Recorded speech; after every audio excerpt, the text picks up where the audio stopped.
vai inventar uma história sobre um Deus que vai vir para a Terra para falar com os seres humanos.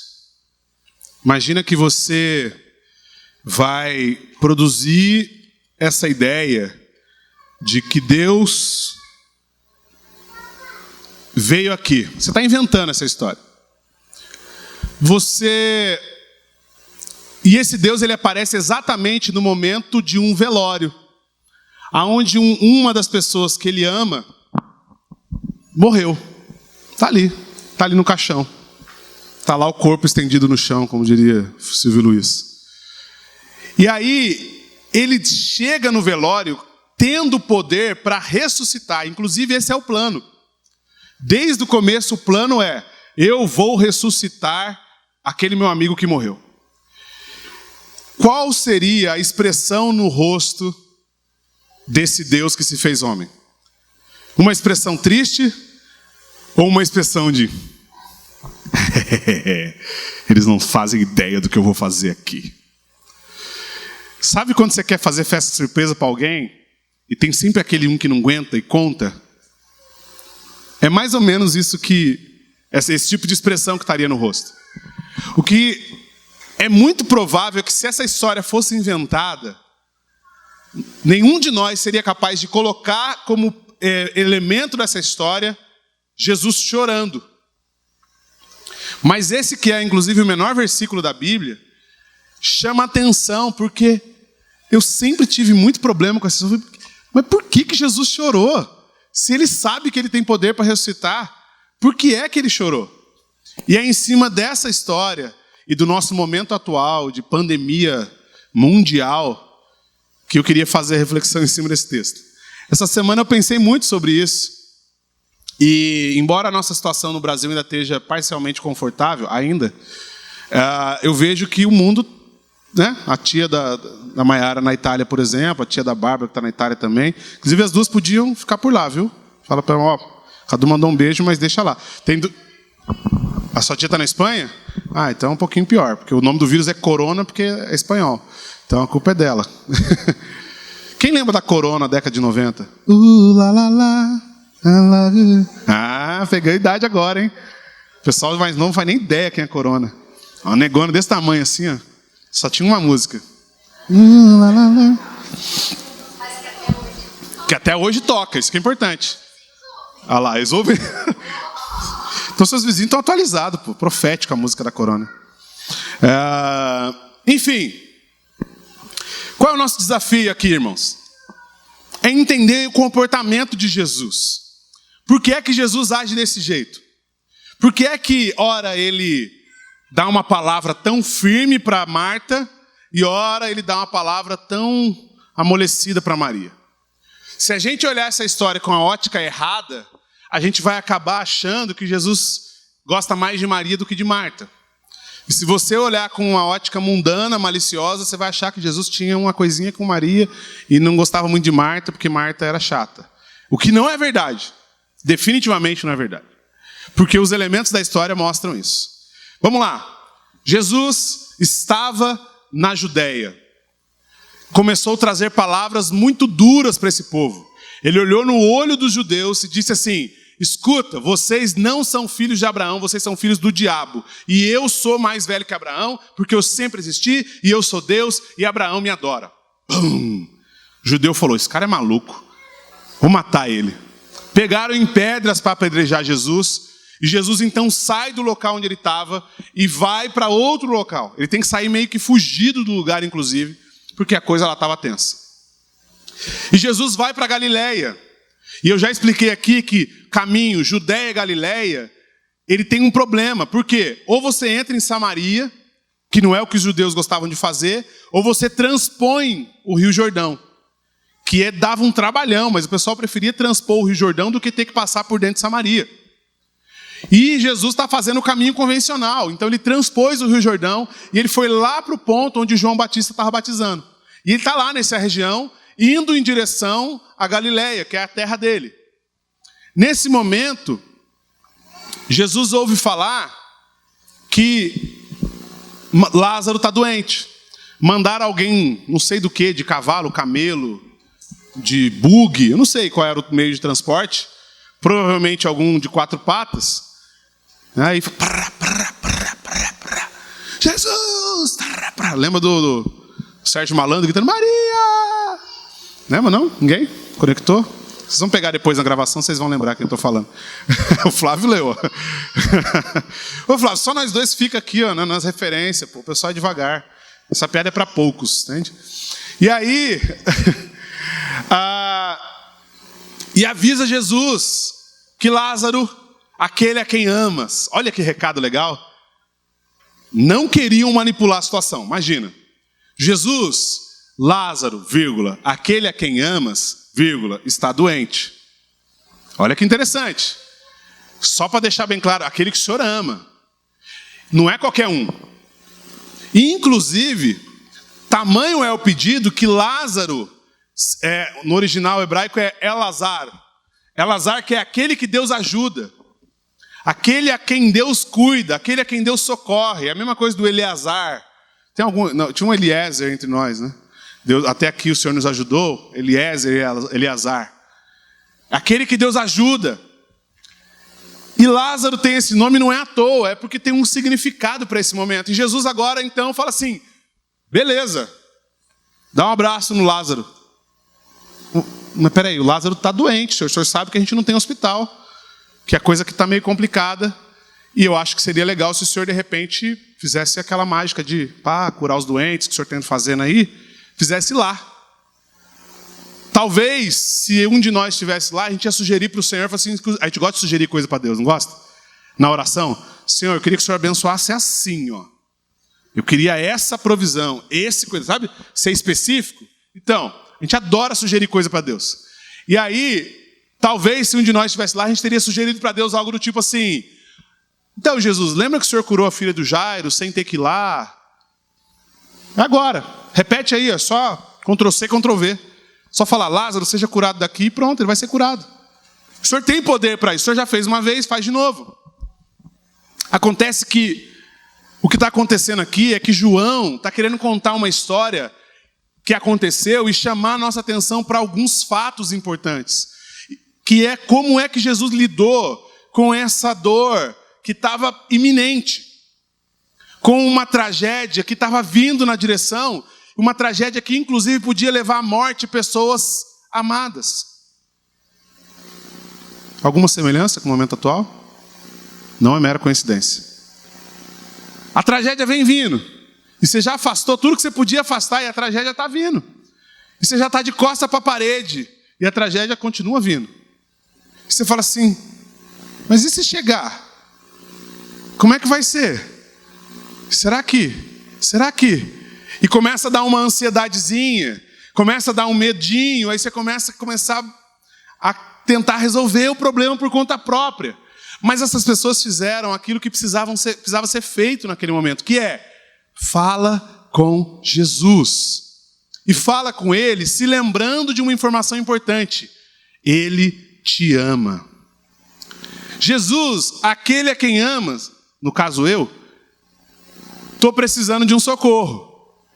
Mas calma, porque Jesus vai lidar com a situação por um todo e não só com alguns detalhes. Vocês estão me entendendo? Digam amém. Estão entendendo a relação do momento lá com o nosso momento atual?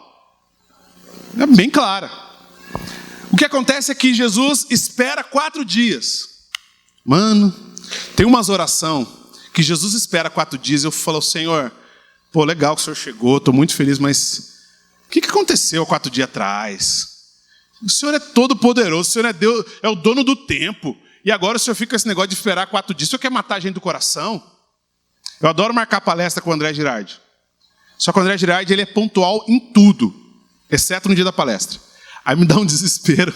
Marcamos palestra na creche, tudo certo. André, 5 horas a palestra. Beleza. 5:05, 5:15. Ah, meu Deus do céu. 5:20, ligo para o André. Negão, tô saindo do hospital agora. Eu falei, Jesus amado. Você quer matar o do coração? Eu marquei às 5, cara. Você está saindo do hospital às 5:20, 5:30. Ah, não, é que atrasou aqui o paciente. Eu falei, meu Deus do céu. Chegou 6 horas, tranquilão. E aí? Falei, como e aí, velho? Meu coração está no chão. E às vezes a gente ora, Deus, precisamos de socorro, Deus, precisamos de socorro, Deus. Já está gritando, e o Senhor chega 4 dias depois. Mas 4 dias depois não quer dizer que o jogo acabou, irmãos. Se Deus por um acaso resolver te socorrer no momento que não é o que você achou que deveria ser, calma, ainda não é o fim. Porque Ele chega com uma mensagem na ponta da língua para reafirmar a sua verdadeira identidade. E Ele vai encontrar um cenário onde as pessoas não estão assim muito amigáveis. Porque Marta não chega e fala assim, ai Jesus, que bom que o Senhor chegou, agora vai dar tudo certo. Marta já chega e fala assim, se o Senhor estivesse aqui, meu irmão não tinha morrido. Já tem uma indignaçãozinha no negócio ali. E Jesus vai reafirmar para Marta quem de fato Ele é. Abram, por favor, João, Evangelho de João, capítulo 1, versículo 5. Olha que maravilhoso isso. João, quando escreve o evangelho dele, ele está querendo passar para a gente uma mensagem. Só para vocês entenderem, João é o último a escrever os evangelhos. E ele escreve de um jeito que ele está meio que contando com o fato de que as pessoas talvez já tenham ouvido falar a história de Jesus algumas vezes. Então ele está só, sabe, ó gente, então, inclusive, ele está meio que conectando com algumas realidades. E quando ele abre o seu evangelho no capítulo 1, versículo 1, ele vai dizer que no princípio era o verbo se fez carne, o verbo estava com Deus e o verbo era Deus, e o verbo se fez carne e habitou entre nós. E depois ele vai começar a descrever esse verbo, esse Jesus. E ele chega no versículo 5 e ele vai dizer o seguinte, a luz resplandece nas trevas, e as trevas não prevalecem contra a luz. Em outro trecho, um pouco mais abaixo, ele vai dizer, 14, e o verbo se fez carne e habitou entre nós, cheio de graça e de verdade, e vimos a sua glória, como a glória do unigênito do Pai. No versículo 4, ele vai dizer, a vida estava nele, e a vida era a luz dos homens. 3 informações importantes para a gente entender o que Jesus está fazendo lá com Marta e Maria.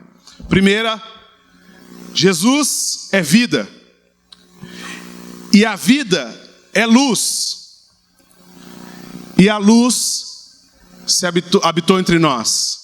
A luz venceu as trevas, a vida venceu a morte, e isso agora habita entre nós. Olha que salada boa. Luz, vida, verdade entre nós. Luz, vida, verdade entre nós. Jesus encontra com Marta. Marta vem correndo, esbaforida, desesperada, querendo uma resposta, querendo um direcionamento da parte de Deus. E quando ela encontra com Jesus, ela não consegue se conter e apresenta logo as suas ansiedades. Quais são as ansiedades de Marta? Se o Senhor estivesse aqui, teria solução. Mas como o Senhor não estava, Marta entende que Jesus é poderoso. Marta entende que Jesus é Senhor. Marta reconhece que as trevas não suportam a luz. Marta reconhece que a vida não pode ser tomada pela morte.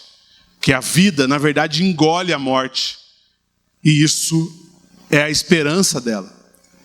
No diálogo, Jesus fala para ela assim, mas Marta, eu sou a ressurreição e a vida.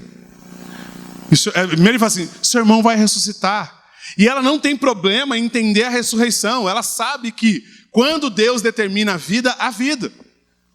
Ela entende que Deus é o dono da vida. E que a vida está no controle de Deus. O problema de Marta é conectar a vida, a luz, a verdade e Jesus na mesma pessoa. Ela não duvida da possibilidade de ressurreição. Porque quando Jesus fala, seu irmão vai ressuscitar, ela fala assim, eu sei, ele vai ressuscitar no último dia. Mas ela duvida que Deus esteja em pessoa diante dela. E aí Jesus volta lá na referência que João deu sobre ele. Aliás, João, citando Jesus, faz referência e diz assim, Marta, Marta, Marta, Marta, Marta. O que eu vou falar para você, Marta? Eu sou a ressurreição e a vida. Seu irmão vai ressuscitar, não porque no último dia Deus prometeu, mas porque Deus está aqui agora. E o que está te faltando, Marta, é a parte da verdade, é a parte da realidade, é a parte de entender que isso que você está dizendo, que você está citando, não é imaginação humana. Não foi criado como uma história bem contada para dar esperança para as pessoas desinformadas. Isso que você está citando, Marta, é uma verdade. Isso é sólido. E isso que você está citando, Marta, se personificou e está aqui diante de você. Eu sou a ressurreição e a vida. Irmãos, às vezes, você está passando por um problema e você meio que sabe o que tem que fazer. É ou não é? Às vezes você está na dificuldade, alguém fala para você, mas isso é aquilo. Tá, já sei. Às vezes você não é informação que te falta. Às vezes não é mais sobre o assunto que te falta. Te falta conectar esse assunto com a realidade. É ou não é? Quando alguém fala assim, puxa vida, perdi meu parente. Perder um parente é uma dor difícil. Menos. Dor também, mas menos. Perdi meu emprego. Aí chega alguém e fala assim, Deus está no controle. Amém. Deus está no controle. Amém. Aí no quinto Deus está no controle, já dá vontade de arrancar o sapato e dar uma... Cala a boca. Deus está no controle, mas eu estou sem emprego. Entende? É ou não é? Seja sincero. Tem hora que você fala, tá bom, eu sei, mas e aí? Não mudou nada. Eu ouvi já uns 10 Deus está no controle e estou aqui na mesma situação. Que coisa é essa de que Deus está no controle e eu não estou vendo a coisa acontecer? Então, mas Deus pode te dar um emprego novo. Então cadê? Já começa a ficar irritado já chama para briga. Cadê então? Cadê Deus que não me deu o emprego? É normal. É comum. Faz parte da nossa natureza pecadora. Não é bom que a gente perca a linha nesse nível. Mas é aceitável, é compreensível que alguém, no momento de dificuldade, mesmo sabendo da resposta e mesmo sabendo da solução, esteja angustiado. É mais ou menos o que Marta está sentindo. A gente meio que se acostumou a pintar a Marta como se ela fosse uma crente ruim. Quem nunca achou que Marta é uma vacilona? Que expressão chula, né? Mas parece que Maria é a crente boa e Marta é a crente ruim. Parece que quando aquela brincadeira assim de Maria estava aos pés de Jesus, escolheu a melhor parte, Marta estava arrumando as mesas, então Marta não gostava de Deus. Não é verdade. O que João está tentando passar ali é que Maria e Marta são dois tipos diferentes de crente. Que ambos os tipos diferentes são crentes. São pessoas reais, pessoas que temem a Deus. E ambas as coisas são necessárias. Por quê? É muito fácil ser Maria em casa de Marta. Entendeu isso? É muito fácil sentar para orar quando tem alguém para servir a mesa e limpar o chão. Mas quando você tem que orar e limpar o chão, aí é outra coisa. Quando você tem que olhar as crianças, fazer um bolo e, arrumar a casa e ainda manter um devocional, aí é que a coisa fica diferente. Aqui, só... É tenso. As mulheres que eu digo, as mães principalmente. Agora a gente com 2 está sentindo o drama aí. É tenso. Com só no começo, né? Bom, você pode dizer o que você quiser dizer, irmã. Você teve gêmeos, o que você disser, sim senhora. Acabou. Ponto. Porque a gente acha que está difícil, aí eu penso na Maiara. Deixa eu calar minha boca, que a Maiara tem muita lição para me dar. Eu preciso só aprender. Enfim. Às vezes a gente acha que Marta é que está errada e Maria é que está boa. Mas na verdade o que João está tentando transmitir para a gente, irmãos, é que tanto em Marta quanto em Maria há a bênção de Deus. Jesus faz uma divisão muito importante aqui. João faz uma divisão muito importante para nos ajudar a entender que o caráter de Jesus não se restringe a um tipo específico de pessoas. Que o amor de Jesus, o cuidado de Jesus, não é só para algum tipo específico de pessoas. Que o cuidado de Jesus se estende para todos os tipos de pessoas, em cada um dos seus contextos. A coisa mais importante é, Jesus personifica tanto o homem quanto Deus. Talvez por terem sido amigos de infância, por Marta ter jogado muita bola com Jesus ali no quintal, ter visto Jesus ranhento, correndo para cima e para baixo, carregando aquela fraldinha cheirosa. Talvez ela olhasse para ele como alguém que tem acesso aos poderes de Deus, mas tivesse dificuldade de entender que ele é Deus. E a mensagem que Jesus entrega para Marta é: escuta, Marta, eu fiz milagres não porque eu tenho acesso aos poderes de Deus, mas porque eu sou Deus. Marta, eu sou a ressurreição e a vida. A expressão eu sou só é usada na Bíblia por duas pessoas. Aliás, por uma pessoa. Deus. Deus é o único capaz de dizer eu sou. Jesus, quando chega usando a expressão eu sou, ele está dizendo, sou Deus. Eu sou Deus. Ninguém tem ousadia para usar a expressão eu sou. Deus, quando se apresenta para Abraão, vai dizer eu sou. Quando se apresenta para Moisés, ele diz eu sou. Quando ele se apresenta para todo mundo através de Jesus, ele diz eu sou. E quando Deus se apresenta, a situação muda. Sabe o que nos falta, irmãos, na caminhada? É lembrar que Deus não é alguém que criou o mundo e está lá em cima, olhando o mundo de fora para ver no que vai dar.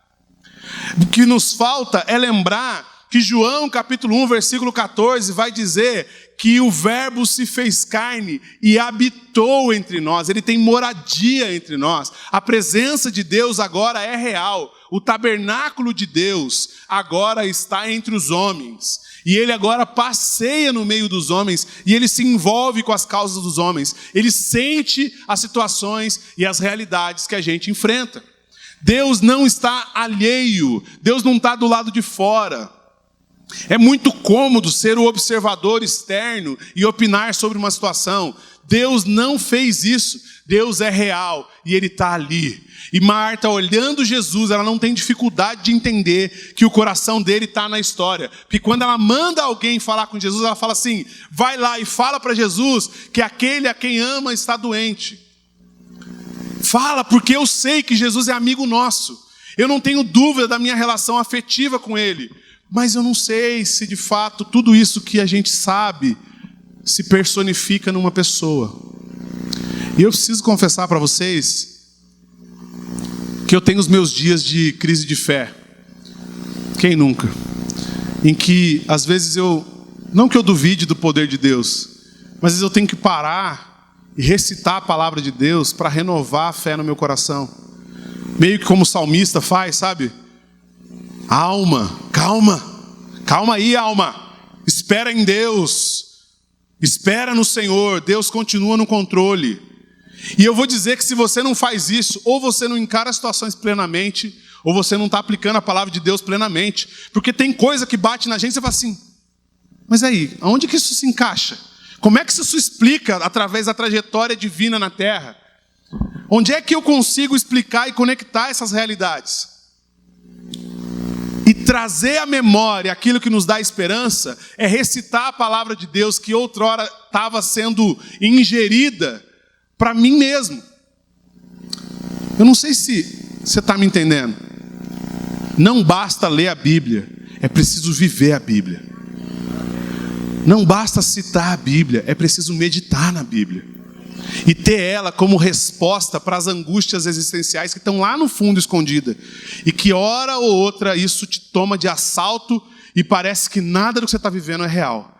Parece que toda a sua história passada foi uma mentira e todo o futuro é uma falsidade. Mas quando você recita a palavra de Deus e você traz à memória aquilo que te dá esperança, o seu passado de novo passa a ser testemunho e o seu futuro passa a ser esperança. Gente do céu, estou falando um palavrão aqui.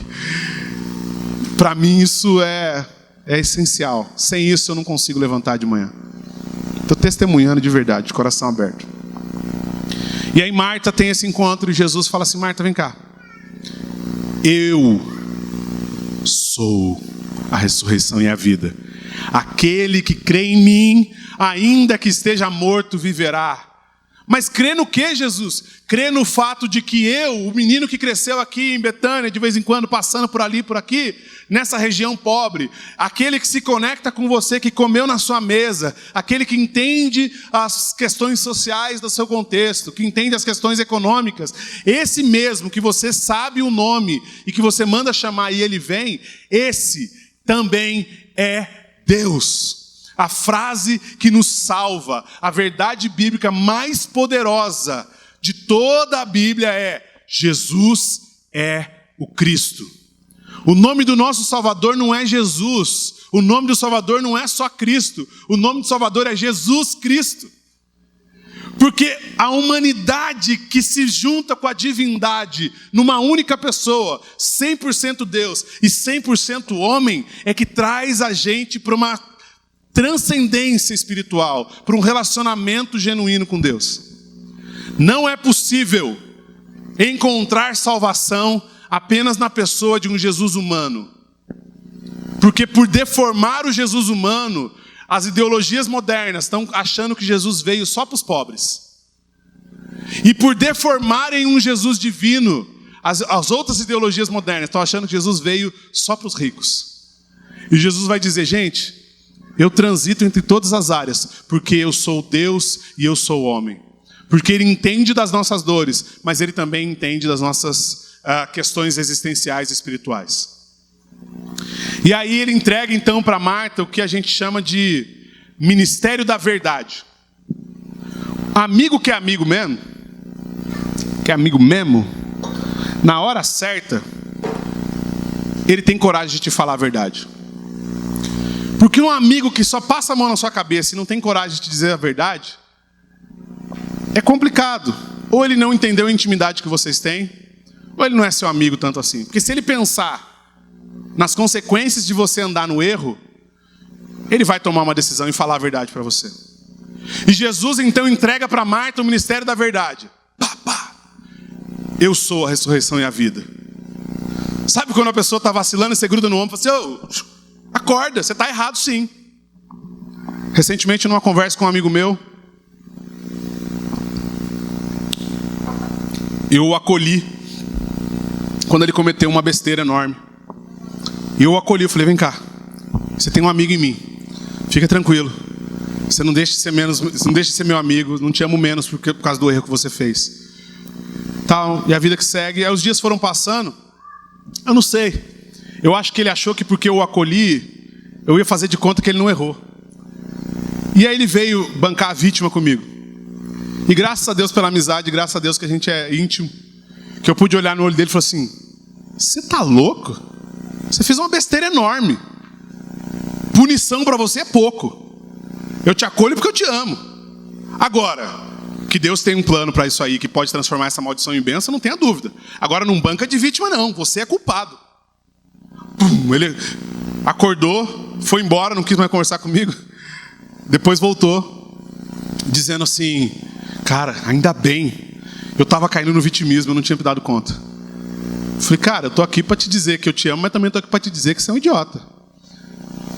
Porque passar a mão na cabeça de quem está errado faz mais mal do que bem. E Jesus entrega para Marta o ministério da verdade. Pouco tempo depois, Marta entra, já um pouco mais resolvida, mais consolada. Vem Maria. Maria é um pouquinho mais escandalosa, mais emocional. Maria está ali de boa. Tinha vindo um pessoal de Jerusalém para chorar, porque era profissional. As choradeiras. Pessoa contratada para chorar no velório. Para não ficar muito alegre, tinha que ficava ali chorando, aquele clima. E todo mundo pensando em consolar. E Maria está ali, Marta passa do lado dela e fala assim: Jesus está aí. Ah, ele te deu uma, né? Sabe como é que é Jesus, né? Aí vem Maria, vai buscar consolo em Jesus. E ela encontra com Jesus e todo mundo vai atrás dela achando: puxa vida, olha lá, vai chorar no túmulo. Está desconsolada a menina. E vai atrás dela. E ela chega, quando ela vê Jesus, ela faz padrão a Thaís, quando fazia o Lifehouse. Se joga no chão. Olha, até enroscou aqui, Thaís. Lembra, Thaís? Se joga aos pés de Jesus. Ajoelha. Jesus, se estivesses aqui. Entendeu, né? Jesus, se estivesse aqui, meu irmão não teria morrido. Um choro, uma angústia. Qual é a resposta de Jesus? Primeiro é o seguinte, a mesma pergunta é feita. Exatamente a mesma pergunta. As palavras não mudam em nada. A entonação é outra, mas a pergunta é a mesma. A resposta de Jesus para ela é completamente diferente. Olha que interessante. Jesus é aquele que porta sim o ministério da verdade, mas é aquele que também porta o ministério do choro, o ministério da lágrima. Jesus olha para Maria e chora. Jesus chorou. Porque às vezes, no meio da dificuldade, você precisa de alguém que te diga a verdade, mas faz uma falta alguém que chore com você. E não é maravilhoso encontrar essas duas coisas na mesma pessoa? A mesma pessoa que pode te dizer verdades que vão te conectar na realidade eterna, é a pessoa que também pode te dizer verdades que vão te fazer entender que você não está sozinho no meio dessa história. Jesus olha para Maria chorando, angustiada, e agora ele vai apresentar para ela aquele que é um sumo sacerdote que pode se compadecer das nossas necessidades. Aquele que, embora sendo Deus, se fez carne e habitou entre nós. E nós vimos a glória do unigênito de Deus. E ele agora chora. Jesus, o Deus que chora. Gente, ninguém teria tanta criatividade para colocar naquele que sabia que ia ressuscitar a capacidade de chorar por um amigo perdido. Porque a gente não pode ter uma fé que seja tão alheia, tão abstrata, a ponto de que a gente não possa sentir as dores dos momentos que a gente está passando. Sabe qual é a grande beleza do Evangelho da Graça, o Evangelho de Jesus Cristo? É que cabe na nossa fé o choro, mas cabe na nossa fé a esperança contra a esperança. Cabe as duas coisas. E eu tenho muita dificuldade com gente que no dia da dor não chora. Porque eu sou chorão. Ultimamente eu tenho conseguido controlar melhor. Mas eu sou chorão, eu tenho incontinência lacrimal. Eu perco pro Jô e pro Kleber disparado. Porque os dois, se falar de choro, são campeões. Chora mais que mulher. Chora muito mesmo. Não, só choram mais que mulher. Não falei nada de desmerecer a imagem dos dois. Estou citando fatos. Porém, a gente não pode achar que o dia de dor é para ser sentido como se nada tivesse acontecendo. Porque a palavra de Deus, em Eclesiastes 3, vai dizer que tem tempo de chorar, tem tempo de sorrir, tem tempo de abraçar, tem tempo de parar de abraçar, que é o que a gente está vivendo agora. Né? Tem que entender, tem tempo de abraçar, beijo no rosto, a mão, tudo. Agora não dá mais. Lembrei, deixa eu falar, muita referência fora. A gente precisa lembrar que a poderosa palavra de Deus tem para nós uma resposta para todos os dias. Para o dia da angústia, para o dia do júbilo, para o dia do sorriso e para o dia do choro. Jesus se conecta com Maria na mesma intensidade que ele se conectou com Marta. Não é nem mais nem menos. A diferença é que com Maria ele chorou porque o que ela precisava era de choro. E com Marta ele trouxe verdade porque o que ela precisava era de verdade. Às vezes as verdades de Deus estão aqui, no âmbito imaginativo. E a gente precisa de alguém que pegue as verdades de Deus e traga ao chão e à terra e o nosso pé e mostre. Escuta, Deus é poderoso e Ele está nessa situação. Às vezes as verdades de Deus estão tão reais dentro de nós, mas a dor não vai embora apesar da verdade ser real. E o que a gente precisa é de alguém que abrace a gente e chore junto, para tirar aquilo do nosso sistema e a gente poder respirar de novo. Alguém que sente com você e ouça um desabafo. Inclusive, irmãos, eu tenho muito testemunho nessa área. Eu sempre fui um cara muito prático em algumas questões e isso me dificultou na relação com a minha esposa. Eu já testemunhei isso em encontro de casais. Porque mulher, homens, presta atenção, mulher tem uma coisa... peraí, pessoal, já ia chegar. Senão ele dá solução, né? Depois eu repito. Mulher tem um negócio que chama desabafar. O que quer dizer desabafar? Ela quer falar do problema, quer argumentar sobre cada detalhe do problema e ela não está esperando uma resposta que resolva o problema. Na cabeça de homem isso não faz sentido. Por que a gente vai falar desse problema se a gente não vai resolver? É porque tem um negócio chamado desabafo. Ela só quer poder falar e alguém concordar com ela. É mesmo, é isso mesmo. Por isso que tem as amigas. A frase que funciona é mesmo, amiga. Que absurdo, amiga. Entende? O marido não precisa ser a mesma amiga, mas é mesmo amor. Que absurdo. Então treina, irmãos, em casa umas caras assim. Ela falou isso? Não acredito. Que coragem, que absurdo. É mesmo? Nossa. Entende? Porque naquele momento ainda não é a hora de resolver. Aquela é a hora de ouvir. Viu, Rogério? Disseram que essa é para você, viu, Rogério? A Carla, estou contando aqui, diz que é para você. Que mulher tem a cara e o momento do desabafo. Não é hora de resolver problema, é só ouvir o desabafo. E ela vai falar, ela vai contar, e você já falou assim, nossa, se ela tivesse feito isso, estava resolvido. Mas não, ouve, segura a solução, aguenta, espera ela contar toda a história, chora com ela, ri com ela, fica indignado com ela e espera. Dali a pouco ela vai voltar assim, fala assim, estou pensando em fazer tal coisa. Você fala assim, caramba, ela sabia. É impressionante. Ela já até sabia como resolver.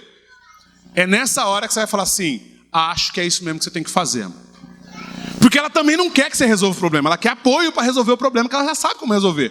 Só que entre resolver o problema e ser apoiada, tem o desabafo. Ele tem que aguentar. Amém, irmãos? Amém. Que o Senhor nos dê capacidade de ouvir desabafos.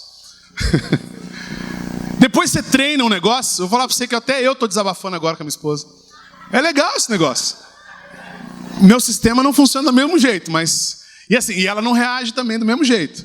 A reação é outra, mas está funcionando, está dando certo. Então você vai aprendendo. A gente aprende com as mulheres. Enfim, Maria estava chorando. E quando a gente está chorando, você não quer alguém que fique rindo ou que fique sério esperando. Ou chora com você, ou te dá um lenço, ou vai embora. É isso que você precisa no dia do choro. A beleza é que Deus não vai embora. E Deus é lenço, mas Ele também é choro. Jesus está ali diante de Maria, dizendo assim, eu sei que você sabe que eu sou Deus, e eu sei que você sabe que eu poderia ter resolvido. E eu choro com você. Vamos chorar. E eu gosto demais da expressão que João usa aqui no texto, porque ele não usa assim, vou chorar. É eufemismo. A palavra do original grego aqui, que João usa, Jesus deu um grito. Mas um grito de choro. Pensa naquele grito que você fica assim, uau, nem sabia que ele amava tanto assim Lázaro. Não sabia que eles eram tão íntimos. Ele deu um choro mais alto de todos. Ele não foi assim, como Maria. Ele dá um gritão. Pega a terra. É assim filme, né? Filme tem muito isso. Ele está indignado com o que a morte gera entre os seus filhos. Está no coração de Jesus a angústia da morte que afeta aqueles pequenos mortais. Embora ele saiba o que é que ele vai fazer daqui para frente, ele sabe também que agora é hora de chorar. E ele entrega então para Marta o ministério das lágrimas. E para concluir, todo mundo sabe o que acontece no final. Lázaro é ressuscitado. Eu me lembro de que o consolo que Jesus trouxe para elas chegou primeiro. E na sequência, vai chegar para a população ao redor. Mas, junta essas duas histórias numa única pessoa. E você vai encontrar uma divindade completamente divindade mesmo, capaz, que se torna tão vulnerável, que planta no nosso coração a esperança de ser mais próximo dessa divindade. E é aí que eu vejo a grande bênção de Deus sobre a nossa realidade atual. Porque embora a gente esteja vivendo um momento muito fora da curva, o nosso Deus é também um Deus muito fora da curva, porque Ele é o único Deus. É um Deus que te entende se você está apavorado, morrendo de medo. Se alguém espirra do seu lado, você já dá logo uma sapatada. Se você está nesse momento, Jesus tem uma palavra para você. Mas se você está no momento de, isso tudo é fake news, Jesus também tem uma palavra para você. A beleza do Cristo, aliás, a beleza de Jesus é o Cristo, é que Ele tem resposta para todos os nossos momentos. Jesus enfrenta conosco. E se você tem uma história pelo menos parecida com a minha, e passou por momentos em que faltou, que você olha para trás e você não encontra muito significado em algumas dores passadas, eu tenho uma boa notícia para você. No dia em que você sofreu lá atrás, no dia que você foi abandonado, abandonada, no dia que você foi traído, traída, no dia que você foi rejeitado, rejeitada, ou no dia que você foi afligido, abusado, abusada, torturado, nesse dia, Jesus estava do seu lado e Ele era choro. Mas eu tenho a boa notícia do Evangelho para dizer que o mesmo Deus que chora com você no dia da dor é o Deus que sorri com você e te dá a verdade no dia da esperança. Calma, aquela dor não te define. O que te define é um Deus que te aceita, que tem tanto poder para trazer verdade quanto para trazer choro. Confie no Deus que traz verdade, mas confie no Deus que traz choro, que traz consolo, o Deus que compreende, o Deus que abraça, o Deus que se envolve, que se conecta com as realidades. Eu quando vejo alguém chorando, ou alguém angustiado, ou alguém ansioso, me bate um aperto aqui, primeiro por compaixão e segundo porque eu falo, Senhor, se ele soubesse do quanto o Senhor está envolvido nessa causa, toda a situação mudaria. Se a gente entendesse e percebesse de que as afirmações sobre Jesus não são só teorias, que são prática, toda a nossa realidade, toda a nossa percepção de realidade seria mudada. Que o amor de Jesus é presente e real no nosso aqui e agora, tudo seria transformado. A minha angústia, no fim das contas, é que boa parte do que a gente está vivendo seria diferente se nós estivéssemos com o coração em Jesus. Porque a gente ia deixar de ser uma vítima da situação e ia olhar essa situação como mais uma oportunidade da glória de Deus se manifestar. Seja por coronavírus, por H1N1, por dengue, por qualquer outra doença que a gente não controla. Ou seja por desemprego, seja por casamento em crise, seja por filho doente, seja pelo que for, Deus tem uma resposta para o nosso sofrimento, e essa resposta é: Jesus é o Cristo. Jesus é o Cristo, Jesus é a resposta de Deus para o nosso sofrimento e angústia.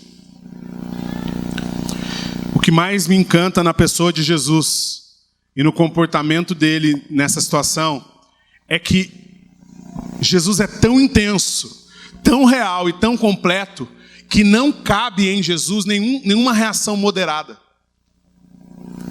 Eu acho isso tão maravilhoso. Eu quero encerrar com isso. Presta atenção. Não cabe diante de Jesus uma reação moderada. Você não pode ver um homem limitado dizer que é Deus e ressuscitar um morto, e um Deus todo-poderoso que ressuscita mortos, chorar e se compadecer num velório, e depois reagir. olha, muito bem, o senhor é um mestre bem interessante. Parabéns pelo seu trabalho. Não cabe essa reação. Não tem jeito. Se você reagiu assim, volta, você reagiu errado, você viu errado a situação. Se você ouviu do Evangelho de Deus e a sua reação foi moderada, ouça de novo, que você ouviu errado. Está faltando peça no seu quebra-cabeça. Se você ouviu que Deus se fez carne, habitou entre nós, e que Ele é a luz dos homens, que Ele é verdade, que Ele é vida, que Ele transforma, que Ele abraça, que Ele chora junto, que Ele ressuscita, que Ele possui toda a vida e verdade. Se você sabe que Ele é luz e reage com muito bem, agora deixa eu continuar aqui fazendo as minhas coisas, você ouviu o evangelho errado. A reação proporcional a Jesus, ou você o rejeita totalmente, ou você se entrega totalmente. É uma reação de entrega. Porque no momento em que Jesus chega diante do túmulo, e com todo o poder, com graça e glória, diante das pessoas, ele mais uma vez tem o seu coração conturbado, e mais uma vez ele chora, e ele olha para aquele túmulo, e ele fala assim: graças te dou, Pai, porque o Senhor entende, o Senhor está aqui. E o Senhor conecta os céus e a terra numa única realidade. E agora o que eu vou fazer não tem a ver com a minha capacidade de usar o poder de Deus. Tem a ver com o fato de que eu e o Senhor somos um. Graças te dou por isso. E ele invoca Lázaro do seio da morte para a vida novamente. A reação da multidão é imediata. E todos reconhecem e ficam chocados com aquilo. O versículo 44. No 43 ele enche o peito e diz: Lázaro, venha para fora. E aquele que tinha morrido saiu tendo os pés e as mãos amarrados e o rosto envolto num lenço. Então Jesus lhe ordenou: desamarrem-o e deixem-o ir. 45, muitos judeus que tinham vindo visitar Maria, vendo o que Jesus havia feito, creram nele. Outros, porém, até os fariseus, foram até os fariseus e lhes contaram o que Jesus havia feito. Você entendeu que não tem moderação? Depois de ver Deus transformar a morte em vida, ou você crê nele, ou você rejeita ele e vai arrumar um jeito de matá-lo. Ou você se entrega plenamente, ou você recusa plenamente. Moderação a respeito do poder de Deus não faz sentido. Jesus é vida. Ele é a ressurreição e a vida.